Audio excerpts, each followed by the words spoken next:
तो कहा है अमित शाह, ये क्या कर रहे हैं कि आप पूरा देश में एनआरसी लागू कीजिएगा तो खाली असम में 19 लाख में से 15 लाख हिंदू का नाम बाहर हो गया है, पूरे देश में करोड़ों लोग का नाम बाहर हो जाएगा, तो हिंदू मुसलमान करके हम वोट कैसे लेंगे? लोग झाड़ू मार करके हमको भगा देगा। तो अमित शाह कहा तो बड़ा मामला है, हिंदू हृदय सम्राट का मुखौटा उतर जाएगा। तो कहा एक काम किया जाए, सीएए लेकर के आते हैं ताकि हिंदुओं को यह समझाएं कि सीएए मियां जी को ठीक करने के लिए लाए हैं। एनआरसी और एनपीआर से मियां जी लोग का नाम बाहर कर देंगे और उसका धन संपदा जो है, उसका घर द्वार जो है तुम लोगों में बांट देंगे। अरे ढक्कन हो, जब 200 साल अंग्रेजों की गुलामी के बाद ये तिरंगा आजाद हुआ है और आज अगर इस आजाद तिरंगे को फिर से बुलंद बनाने की जो कोशिश की जा रही है तो ये लड़ाई किसी दल, किसी राजनीति, किसी नेता, किसी चेहरा से बड़ी लड़ाई है। इस बात को आप अपने दिमाग में डाल दीजिए। इसीलिए हम कहते हैं ये लड़ाई हिंदू या मुसलमान की लड़ाई नहीं है, ये लड़ाई इंसानियत की लड़ाई है। बिहार की इस ऐतिहासिक धरती से ये जो तानाशाही सरकार है इसको हम बताएंगे, इसको हम समझाएंगे। अमित शाह, तुम कहते हो कि 1 इंच पीछे नहीं हटेंगे, बिहार की जनता अगर जुट गई तो 1 इंच का तुमको वहीं पहुंचा देंगे जहां तुम्हारा दोस्त नीरव मोदी भाग करके गया है। ये वादा हम आपसे करते हैं। सत्ता के नशे में इन्होंने कहा कि पूरे देश में एनआरसी लागू करेंगे। कैमरा जब होता है ना सामने जी, तो बढ़िया बढ़िया लोग ना और बोला जाता है, तो अमित शाह और बोला गया। वो देखा कि मोदी जी तो 2 बार प्रधानमंत्री बन गए, हम कैसे प्रधानमंत्री बनेंगे? मोदी जी तो ये कहकर के प्रधानमंत्री बन गए कि हम शादी विवाह नहीं किए हैं, हमको बाल बच्चा नहीं है, तो हम किसके लिए चुराएंगे?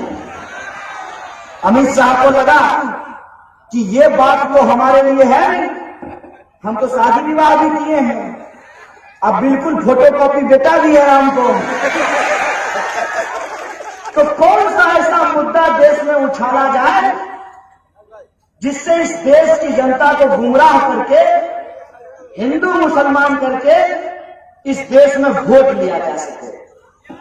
तो इनको एक आइडिया सूझा, जैसे आसाम में एनआरसी हो रहा है, अगर पूरे देश में एनआरसी हो जाएगा तो लोग सब कुछ छोड़ करके, किसान की आत्महत्या का सवाल छोड़ करके, बेरोजगारी का सवाल छोड़ करके, पलायन का सवाल छोड़ करके, बिहार का लोग जाता है ना अपना घर बार छोड़ करके दूसरा जगह पे काम करने के लिए, शिक्षा स्वास्थ्य का सवाल छोड़ करके, महिलाओं पे होने वाले अत्याचार का सवाल छोड़ करके हिंदू मुसलमान के बहस में लग जाएगा। तो मीडिया में बोल दिए कि पूरे देश में एनआरसी लागू करेंगे। जब एनआरसी की लिस्ट आसाम में जारी हुई तो मामला उल्टा हुआ ये कि 19 लाख में से 15 लाख किनका नाम एनआरसी से बाहर हो गया? जोश बोलिए ना हिंदू का। हिंदू शर्म में कोई समस्या नहीं है, इसकी चिंता मत कीजिए। कोई धर्म नहीं सिखाता है किसी धर्म से नफरत करना। और मैं आपको बता दूं कि ये नया नया ठेकेदार बने हैं हिंदू धर्म बचाने के। मैं इनको बता दूं कि इनके पैदा होने से पहले भी ये धर्म था और इनके मर जाने के बाद भी ये धर्म रहेगा। मैं इनको बता दूं कि आज नहीं, सदियों से लोग इस देश में आते रहे हैं, हिंदू धर्म को कुछ नहीं हुआ है, वो अपनी जगह पे है। क्या? तो 19 लाख में से 15 लाख जो गैर मुसलमानों का नाम बाहर हुआ, तो इनको लगा कि ये तो उल्टा पड़ जाएगा। और जितना ही गुर्दा छोड़े हुए हैं ना, कुर्ता पैजामा टाइट, मुंह में पान और सीटी घुसा करके मोदी जी धर्म बचाएंगे। दिन भर इस आदमी का एक ही काम है पान दुकान पे खड़ा होकर के सरकार का दलाली करना, एक काम है। दिन भर चाय दुकान पे बैठ करके सरकार का दलाली करना, और जब भी कोई कार्यक्रम होने वाला होगा तो एमपी साहब, जी साहब एक जोड़ी कुर्ता पैजामा दे देते, बस एक जोड़ी कुर्ता पैजामा पे दिन रात जो है झाड़ बजा रहे हैं। तो कहा है अमित शाह, ये क्या कर रहे हैं? या पूरा देश में एनआरसी लागू कीजिएगा तो खाली असम में 19 लाख में से 15 लाख हिंदू का नाम बाहर हो गया है, पूरे देश में करोड़ों लोग का नाम बाहर हो जाएगा, तो हिंदू मुसलमान करके हम वोट कैसे लेंगे? लोग झाड़ू मार करके हमको भगा देगा। तो अमित शाह कहा है तो बड़ा मामला है, हिंदू हृदय सम्राट का मुखौटा उतर जाएगा। तो कहा एक काम किया जाए, सीएए लेकर के आते हैं, ताकि हिंदुओं को यह समझाएं कि सीएए मियां जी को ठीक करने के लिए लाए हैं। एनआरसी और एनपीआर से मियां जी लोग का नाम बाहर कर देंगे और उसका धन संपदा जो है, उसका घर द्वार जो है तुम लोगों में बांट देंगे। अरे ढक्कन हो, पहले ये बताओ, इससे पहले यही सब नेता था ना, नोटबंदी के वक्त मुंह से ही बोल रहा था ना कि नोटबंदी करेंगे, आतंकवाद समाप्त हो जाएगा, नक्सलवाद रुक जाएगा, काला धन की समस्या समाप्त हो जाएगी और आपके खाते में 15 लाख पहुंचा देंगे, आपको 2 करोड़ नौकरी देंगे, यही बोला था ना। मिला क्या? आपको तो नहीं मिलेगा। आप कन्हैया कुमार का भाषण सुनिएगा तो कहां से मिलेगा? जरा उनसे पूछिएगा जो आज काला झंडा लेके आए थे, झंडा बढ़िया से पकड़ना, अब फोटो खिंचा करके एमपी साहब को भेजना, लेकिन एमपी साहब का जब वाहवाही आ जाए तो एमपी साहब से एक सवाल पूछ लेना, और बताइए एमपी साहब, दूसरा बार सरकार बना है, ई बार 15 लाख आएगा कि नहीं जनधन योजना में? ये पूछ लेना ना जरा। ये भ्रम जो है हिंदुओं के मन में डाला गया कि एनआरसी से तुमको क्या दिक्कत है। हमारा एक भाजपाई दोस्त आया और बोला, कन्हैया सब बात तो ठीक है, तुम्हारा तो नाम कन्हैया है, तुम काहे एनआरसी से इतना परेशान हो रहे हो? हम बोले सुनो दोस्त, ये बता कि नागरिकता की जांच होगी कैसे? कागज के आधार पर? सरकार तो सबूत देखती है ना, मुंह नहीं देखती है ना, सरकार सबूत देखती है। पूछिए कैसे? आप जन्मे हैं मार्च में और कागज पे लिखा होता है जनवरी में, तो सरकार जनवरी मानती है कि मार्च मानती है? जनवरी मानती है ना। हम जन्मे हैं मार्च में, कागज पे लिखा हुआ है जनवरी, तो सारा सर्टिफिकेट में जनवरी सरकार मानती है ना।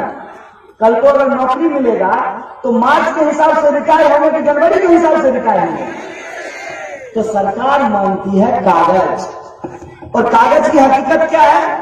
कागज की हकीकत यह है कि अनपढ़ लोगों को तो छोड़ दीजिए, मैं पढ़े लिखों की बात बताता हूं। पत्रकार सब है, सब पढ़े लिखे लोग होंगे। 10वां के सर्टिफिकेट में आपका नाम का स्पेलिंग कुछ और आपका नाम अगर ठीक होगा ना तो आपके बाबूजी का नाम का स्पेलिंग जरूर गलत लिखा हुआ होगा। 10वां का अलग, 11वां का अलग, 12वां का अलग, बीए का अलग, एमए का अलग। बोलिए ऐसा होता है कि नहीं होता है? कागज कौन बनाता है? सरकारी कर्मचारी हैं। आप ही लोग ये बात कहते हैं कि सरकारी चीजें ठीक से काम नहीं करती है, तो सरकारी चीज ठीक से काम नहीं करती है तो सरकारी ऑफिस जो है कागज बहुत ठीक से बना दिया है। अब कागज अगर ठीक से नहीं बनाया है तो खाली मुसलमान का कागज गलती बना दिया है कि हिंदू का कागज भी गलत बन जाता है। वोटर आईडी देखे ना अपना, कितने लोगों का उस पर सर्टिफिकेट, वो जो वोटर आईडी है आपका, सर्टिफिकेट से के हिसाब से आपका जन्मदिन उस पर लिखा हुआ रहता है। कितने लोगों का उम्र उसमें सही लिखा रहता है, नाम किसी और का रहता है, फोटो किसी और का रहता है, बाप का नाम किसी और का रहता है, वोटर का नाम किसी और का रहता है। ये रहता है नहीं रहता है? तो इस कागज की छोटी छोटी गलतियों के चलते आसाम में पूर्व राष्ट्रपति के परिवार का नाम एनआरसी से बाहर कर दिया गया। आप समझ रहे हैं? जो लोग आर्मी में काम करते हैं, पुलिस में काम करते हैं, उनके परिवार के लोगों का नाम एनआरसी से बाहर कर दिया गया। और सबसे मजेदार तो ये हुआ, माय भारत का नागरिक, बाबूजी भारत के नागरिक, भाई भारत का नागरिक, और दूसरा भाई को बोला कि तुम भारत के नागरिक नहीं हो। क्या है वो? ईमेल से आया था क्या कि एसएमएस से आया था कि व्हाट्सएप पे फॉरवर्ड हो गया था? वो उसी माँ बाप का बेटा है ना, उसका नाम कैसे हट गया? ये कैसे हट जाता है उसका उदाहरण हम आपको बता देते हैं। मेरे सर्टिफिकेट में मेरे पिताजी के नाम का स्पेलिंग है JAI, और छोटका जो भैया है उसके सर्टिफिकेट में पिताजी के नाम का स्पेलिंग है JAY। अब JAI भी जय होता है और JAY भी जय होता है। बाबूजी तो एक ही बन है, ये आई और वाई के झगड़ा में एक नागरिक होगा और दूसरा नागरिक नहीं होगा। अब बाबूजी का नाम देखना पड़ेगा, उसमें वो उन्होंने आई लिखा है कि वाई लिखा है। बताइए, इस आई और वाई के चक्कर में आप इस देश के लोगों को उनको नागरिकता साबित करने के लिए कह रहे हैं। ये क्या कह रहे हैं कि एनआरसी घुसपैठियों की पहचान करने के लिए है। झूठ। एनआरसी और एनपीआर इस देश में रह रहे लोगों को अपनी नागरिकता का इम्तिहान देने के लिए, इस बात आप अपने दिमाग में डाल दीजिए। इसीलिए हम कहते हैं कि ये पूरी की पूरी प्रक्रिया फालतू है। सिर्फ आसाम में जो एनआरसी हुई है उस पर 1600 करोड़ रुपया खर्च किया गया है। अगर पूरे देश में एनआरसी होगा तो लगभग 60,000 करोड़ रुपया खर्च होगा। और जो मेरा भाजपाई दोस्त हमको आकर के कहा था, कन्हैया तुमको क्या दिक्कत है, तुम्हारा नाम अगर हट जाएगा तो सीए के तहत तुम नागरिकता ले लोगे। हम बोले दोस्त, सीए के तहत नागरिकता लेने के लिए पहले हमको यह बात कहनी पड़ेगी कि हम दूसरे देश से आए हैं। नागरिकता लेने के लिए पहले नागरिकता छोड़नी पड़ेगी। जो हम यहीं पैदा हुए हैं, हमारे पुरखे यहीं पैदा हुए हैं, और उनको उनके पुरखों की जो जमीन है, पुरखों की जमीन पे जो हम घर बनाए हुए हैं, वो घर द्वार हमको छोड़ना पड़ेगा। जो लोग खेत का कागज पत्तर संभालते हैं ना, वो आपको अच्छे से यह बात बता देंगे। खतियान जो होता है, जो बाप दादों की जमीन होती है, जिसको पुश्तैनी और मरूसी जमीन कहा जाता है, उसका कागज नहीं होता है आपके पास।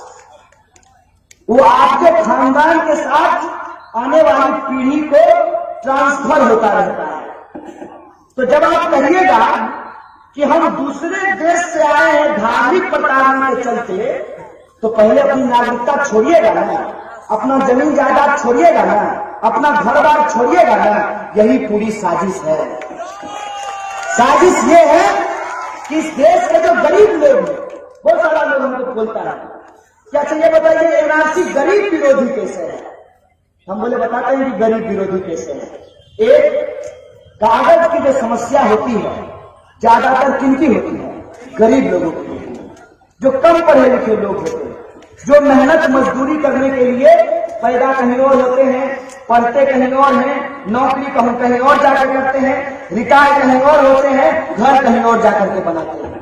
जो एरिया बाढ़ दहाड़ वाला होता है, आपको कोई गांव में बता देगा। जानते हो, पहले मेरा ओरिजिनल गांव 5 किलोमीटर आगे था। बागमती में कटते कटते कटते कटते यहां पहुंच गया है। गंगा में कटते कटते कटते कटते यहां पहुंच गया है। तो इस तरह के जो लोग हैं, जो आदिवासी लोग हैं, जो एक जगह पे रहते हैं फिर दूसरी जगह पे चले जाते हैं। अब कुंभ में वो देखे नागा बाबा सबको, वो कौन कागज दिखाएगा? वो कहां से कागज लाएगा? ये पूरी की पूरी प्रक्रिया इस देश को एक ऐसे बहस में उलझा देने के लिए है कि आप ये तय करते रहिए कि पहले मुर्गी आया कि अंडा। आप ये विचार करते रहिए कि पहले मुर्गी आया कि अंडा। इतने दिन में प्याज जो है 200 रुपए किलो क्यों बिक रहा है, ये सवाल आपके दिमाग से चला जाएगा। बीएसएनएल क्यों बिक रहा है, ये सवाल आपके दिमाग से चला जाएगा। इस देश में किसानों को आत्महत्या क्यों करनी पड़ रही है, ये सवाल आपके दिमाग से चला जाएगा। इस देश में जो पढ़े लिखे नौजवान हैं, एक साल में 5 लाख इंजीनियर बनते हैं, 1 लाख को भी नौकरी नहीं मिलती है, ये सवाल आपके दिमाग से चला जाएगा।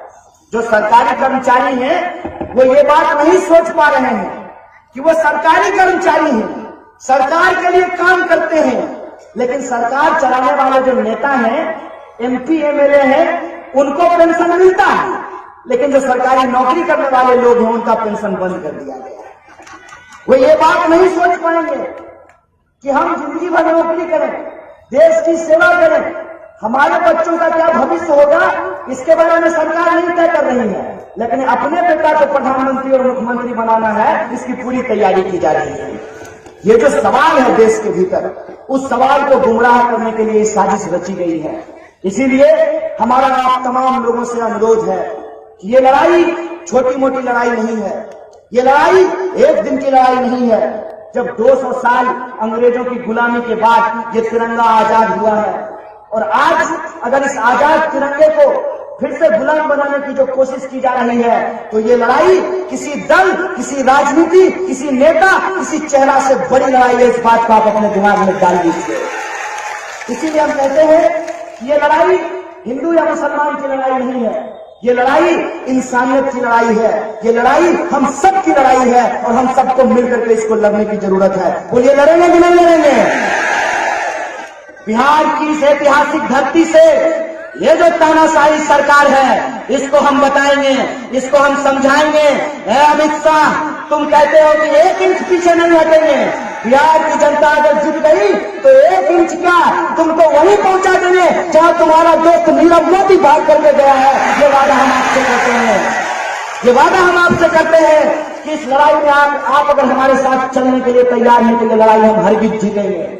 बस एक बात बता दीजिए, गांधी को मानते हैं कि गोडसे को?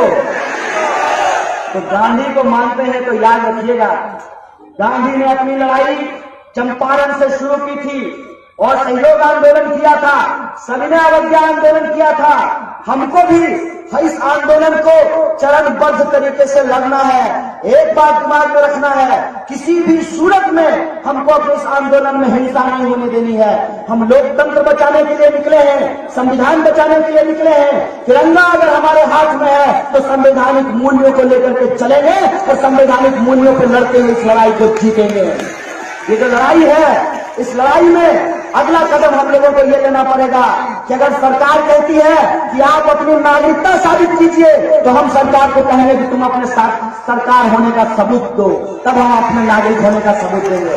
सरकार को कहेंगे कि यह सरकार, अगर तुम हमको नागरिक मानने के लिए तैयार नहीं हो तो हम तुमको सरकार मानने के लिए तैयार नहीं हो। सरकार को हम कहेंगे कि इस देश का संविधान हमको इस बात का अधिकार देता है कि हम अपने बाप दादा का नाम किसको बताएं, किसको नहीं बताएं। अगर तुम हमारे खाते में 15 लाख नहीं पहुंचाए हो तो हम भी तुमको अपने बाप दादा का नाम नहीं बताएंगे। अपने घरों के बाहर लिखिए कि ओएनपीआर कर आना, साथ में 15 लाख लेकर के आना, वरना मत आना। इस स्तर पे हमको इस आंदोलन को ले जाना पड़ेगा। और इस बात को याद रखिएगा कि ये आंदोलन की 2 चुनौती है। पहली चुनौती ये है कि एक तरफ हमको इस तिरंगे के मूल्य को बचाना है, और दूसरी तरफ हमारी देश की जो जनता है, जो आम आवाम लोग हैं, जो उनका सवाल है रोजी रोटी, कपड़ा, मकान, शिक्षा, स्वास्थ्य, सड़क, बिजली, पानी, आत्मसम्मान, उस लड़ाई को भी लड़ना है। इसीलिए बिहार की धरती से हमको ये हुंकार भरना पड़ेगा, सुन ले जुमला सरकार, नहीं चलेगा CANR CNPR, देश का युवा मांगे रोजगार। इस सवाल को लेकर के हमको चलना पड़ेगा। बोले चलेंगे कि नहीं चलेंगे? अगर ईमानदारी से चलेंगे, ईमानदारी से लड़ेंगे तो हर हाल में इस आंदोलन को हम जीतेंगे। इसी आशा विश्वास के साथ आप तमाम लोगों को, मीडिया के दोस्तों को, आयोजकों को और पुलिस प्रशासन को, पूरे प्रशासन को धन्यवाद कहते हुए बात को खत्म करूंगा। शुक्रिया। इनकलाब जिंदाबाद।